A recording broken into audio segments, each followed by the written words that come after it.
हो जाएगा ना बाबा। आपका असली स्वरूप हमारे सम्मुख में होगा। गले में सर्प पड़ा है, मस्तक चंदा चढ़ा हुआ है, त्रिपुंड लगा हुआ है, कानों में बिच्छू पड़े हैं, भयंकर बाबा। आपका स्वरूप इन नेत्रों से देख ही नहीं सकता कोई साधारण व्यक्ति। किसकी सामर्थ्यता है, किसकी सामर्थ्यता? भगवान राम जी ने जब रामेश्वर धाम की स्थापना करी, भगवान कृष्ण ने जब शिवलिंग की स्थापना करी, भगवान राम जब रामेश्वर धाम की स्थापना करते हैं, स्थापना करते समय जब शिवलिंग का निर्माण करते हैं, निर्माण करते करते तुरंत उसी समय पर माता सीता स्थापना के लिए हनुमान जी के कहने पर रावण के साथ में आती हैं और प्राण प्रतिष्ठा के लिए बैठती हैं। तो माता सीता राम जी से कहती, प्रभु आप शंकर भगवान के इतने बड़े भक्त हो, आप शिव जी के इतने बड़े भक्त हो, आपको शिवलिंग की स्थापना करना पड़ रही है। प्रभु आप शंकर भगवान को कहते तो शंकर भगवान आ जाते, आपने शिवलिंग की स्थापना क्यों करी है? सती सीता माता पूछ रही हैं। प्रभु आप कहते तो भोलेनाथ जुटा जाते, माता पार्वती के साथ आ जाते, परंतु आपने ये शिवलिंग की स्थापना क्यों करी?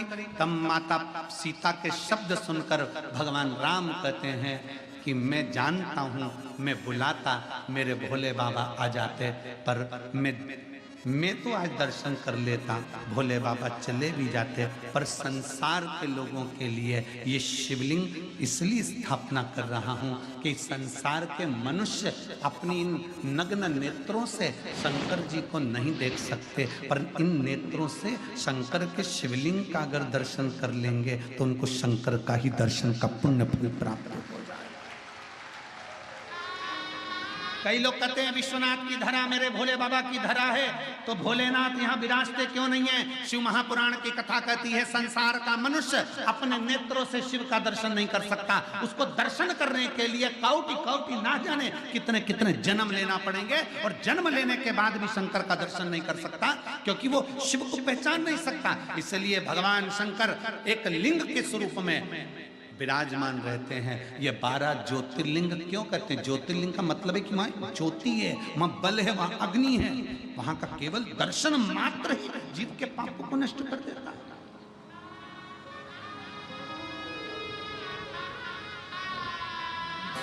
उसको समझ। और जब वक्त पड़ता है, ऐसा नहीं कि मेरा महादेव, जब वक्त पड़ता है, एक बार भगवान श्री गणेश जी महाराज पार्वती जी के साथ में मां जगत जननी के साथ में गंगा जी के घाट पर पहुंच गए, और माता पार्वती के सम्मुख में भगवान श्री गणेश जी ने कह दिया, मां आप इतनी सुंदर हो, पर पिताजी इसमें सुंदर नहीं दिखते, पिताजी सुंदर नहीं दिखते। पार्वती मैया ने गणेश जी का हाथ पकड़ा और हाथ पकड़ कर कहा, गणेश आज तो तुमने ये शब्द कह दिया, आगे से शब्द मत कहना, क्योंकि तुम्हारी पार्वती मैया से भी 1000 लाख गुना सुंदर कालदर्शी कैलाश।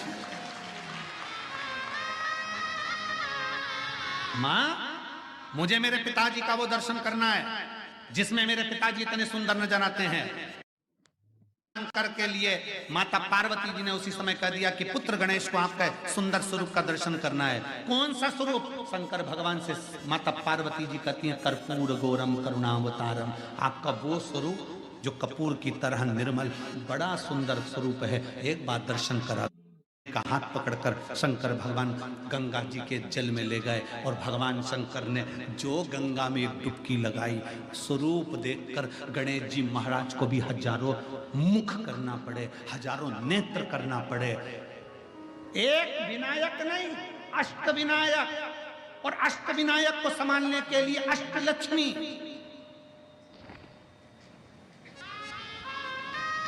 और केवल अष्टलक्ष्मी नहीं, अष्टसिद्धि, नवनिधि, सब कुछ एकत्रित हो गए।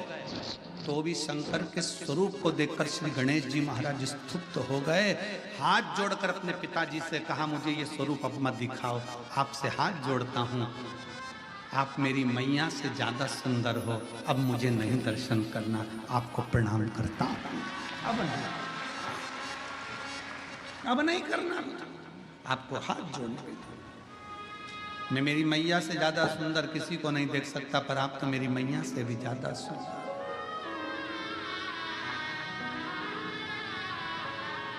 कितने सुंदर, कितने उनकी सुंदरता का क्या वर्णन, क्या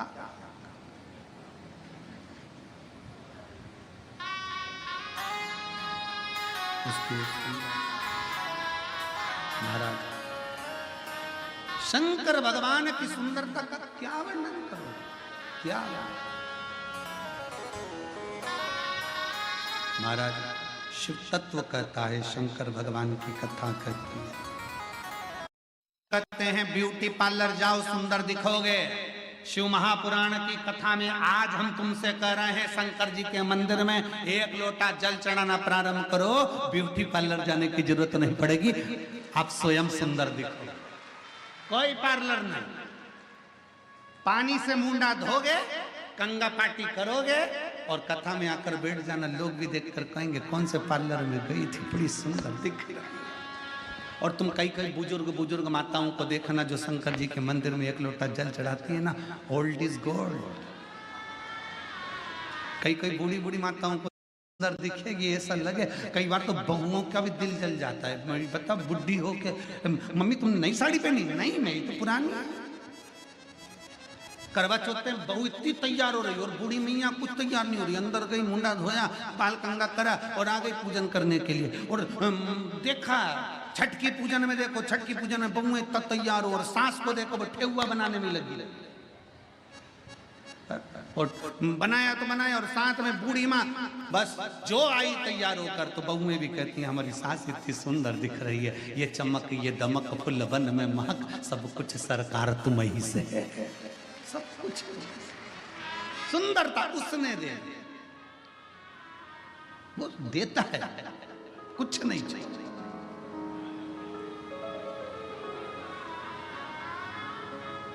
ये संत साधु सन्यासी तपस्वी साधक उपासक बाबा ये जितने होते हैं ना, इनको देखना, इनके भजन का बल इतना प्रबल होता है कि इनके चेहरे की चमक बढ़ती चली जाती है बिना क्रीम के।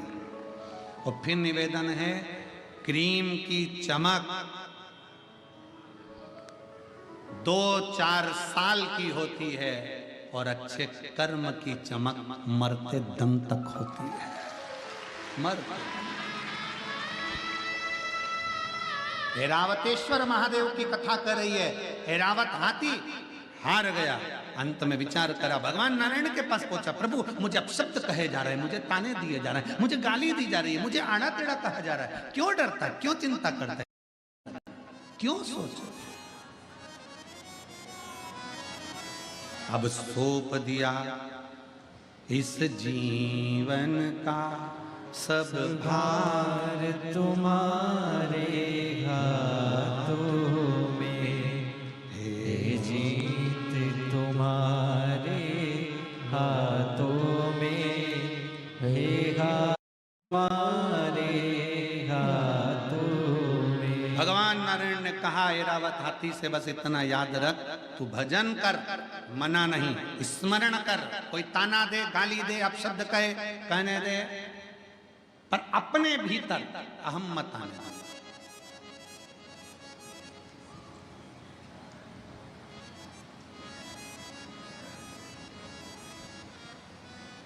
हाथ ठंड में काम करना बंद कर देते और दिमाग घमंड में काम करना बंद कर देता है।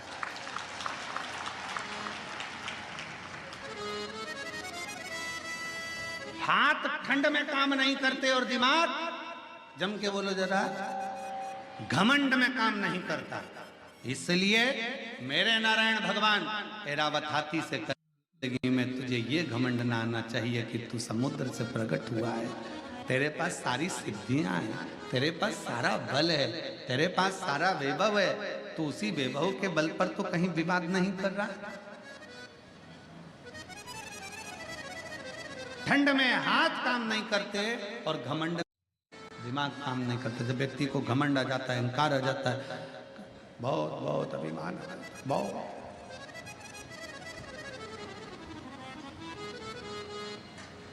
कल महाराज जी हमको जब भी सतुआ बाबा जी के साथ में मिलना होता है, बैठना होता है, दिमाग काम करना बंद कर देता है। तो क्या करोगे? ठंड में हाथ काम करना बंद कर देते हैं, तो क्या काम नहीं करोगे?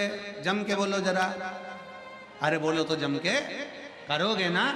कैसे करोगे? कैसे करोगे? हाथों को थोड़ा कंबल में, रजाई में, ग्लव्स में थोड़ा दबा कर रखो। थोड़ा दबा कर रखोगे तो उसमें गर्मी रहेगी, तो काम कर सकोगे। उसी तरह दिमाग को थोड़ा शिव पुराण में दबा के रखो, तो जिससे ये घमंड उत्पन्न नहीं होगा, गर्मी बनी रहेगी।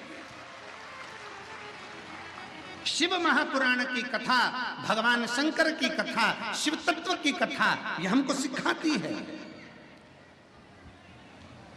अभिमत्ता से दूर हो जाओ। अहंकार में 3 गए, धन वे बबोर वंश, ना मानो तो देख लो रावण को रवोर कंस। ये 3 अभिमत्ता में चले गए। जहां अहंकार आ गया, जहां घमंड आ गया, वहां गए चले।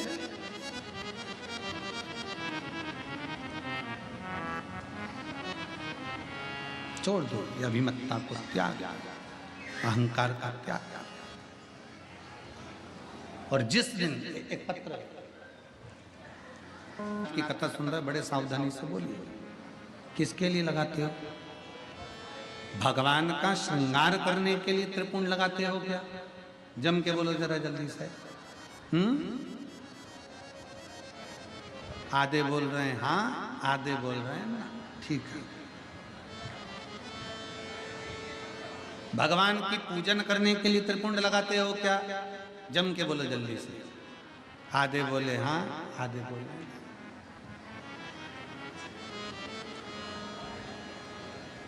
त्रिपुंड किसके लिए लगाया जाता है? लिंग पुराण की कथा कहती है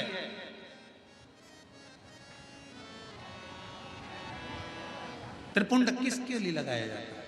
शिव महापुराण वर्णन करती है, जब हम भगवान शंकर को त्रिपुंड लगाते हैं, जब हम शिव को त्रिपुंड का एक छोटा सा चंदन, लाल चंदन, पीला चंदन, भस्म आदि कोई भी चंदन हम शंकर को त्रिपुंड लगाते हैं, वो शंकर भगवान के श्रृंगार के लिए नहीं। हम शंकर को जब त्रिपुंड लगाते हैं तो हम अपने लिए, आत्म कल्याण के लिए, हमें इस संसार सागर से मुक्त होने के लिए, स्वयं की रक्षा के लिए शिव के लिंग पर त्रिपुंड, शिवलिंग पर त्रिपुंड लगाया, स्वतः के लिए।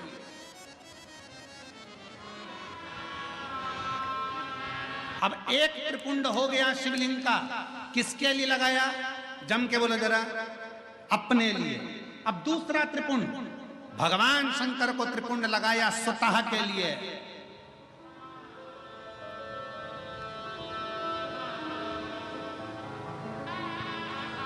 लिंगायत शिव संप्रदाय,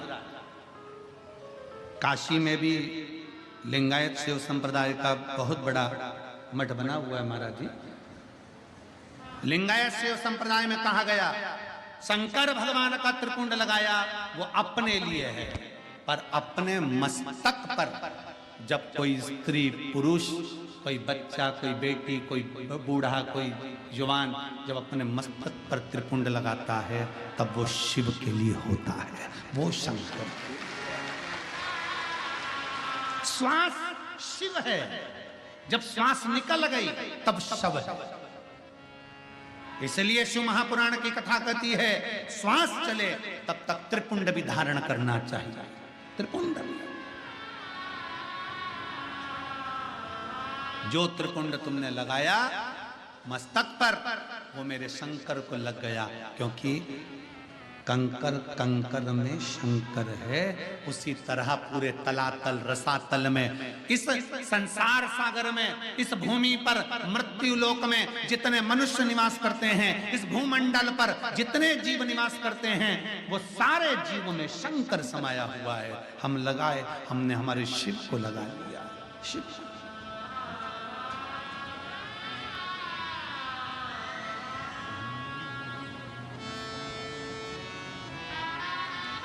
महादेव नमन चरणों में स्वीकार कीजिए, सबका किया है मेरा भी उद्धार कीजिए, उद्धार कीजिए। डमरूधारी, है त्रिशूलधारी, है डमरू वाले, है त्रिशूलधारी।